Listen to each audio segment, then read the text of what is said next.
dari kelas 5R Program Studi Pendidikan Agama Islam Fakultas Tarbiyah dan Keguruan. Baiklah teman-teman, di sini saya akan menjelaskan materi mengenai peran umat Islam dalam memperjuangkan kemerdekaan Indonesia guna untuk memenuhi tugas akhir mata kuliah profesi keguruan dengan dosen pengampu Ibu Asrah MPD.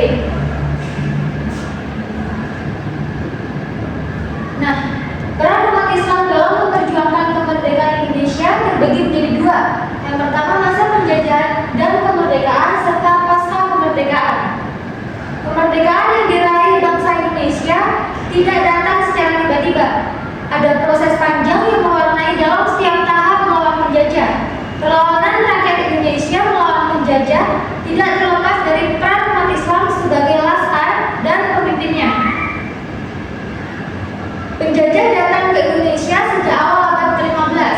Kedatangan bangsa Portugis dan Spanyol dan dilanjutkan oleh Belanda yang awalnya mereka datang ke Indonesia berniat mencari dagangan rempah-rempah seperti jahe, kunyit, cengkeh, dan lain sebagainya.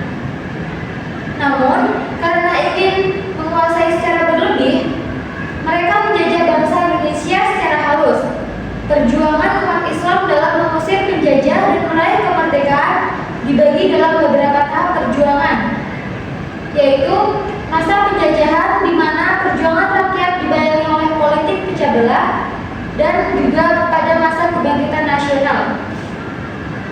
Pada masa penjajahan, perlawanan yang dilakukan oleh para pejuang di daerah-daerah dengan semangat masing-masing tanpa ada pola hubungan untuk menjalin persatuan dengan Belanda, menerapkan politik divide and impera, yaitu kombinasi strategi politik, militer dan juga ekonomi yang bertujuan mendapatkan dan menjaga kekuasaan dengan cara memecah kelompok besar menjadi kelompok-kelompok kecil yang lebih mudah ditaklukkan. Pada masa kebangkitan nasional, para pemuda yang belajar ke luar negeri, baik itu di Timur Tengah maupun Barat, dengan semangat nasionalismenya kembali ke Indonesia dan bersatu berjuang meraih kemerdekaan. Kesadaran terhadap perjuangan yang bersifat kedaerahan seperti peran Paderi, perang Diponegoro maupun Aceh dianggap tidak efektif dalam mengusir penjajah dari negeri Indonesia. Nah, di sini ada dua tokoh pada perjuangan umat Islam pada masa penjajahan.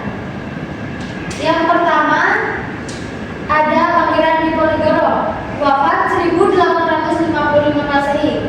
Pangeran Diponegoro adalah putra sulung dari Sultan Hamengkubuwono III, Raja ketiga di Kesultanan Yogyakarta, lahir pada tanggal 11 November 1785 di Yogyakarta. Selanjutnya, yang B ada Teuku Umar, wafat 1899 Masehi.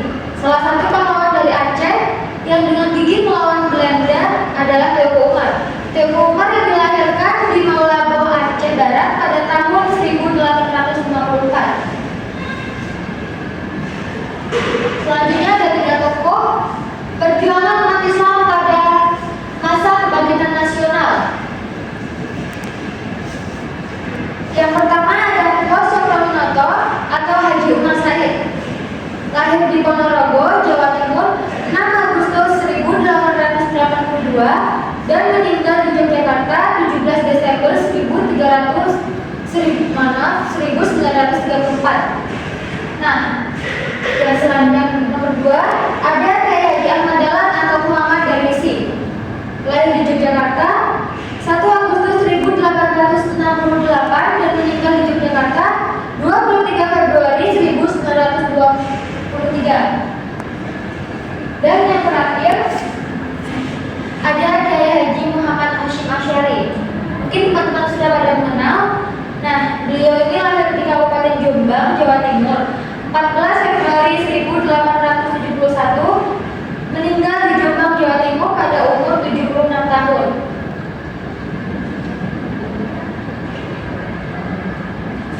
Dan yang terakhir, peran umat Islam pada pasca kemerdekaan. Di sini terdapat tiga tokoh. Yang pertama ada Profesor Dr. Haji Abdul Malik Karim Amrullah atau Hamka, atau yang dikenal dengan Buya Hamka.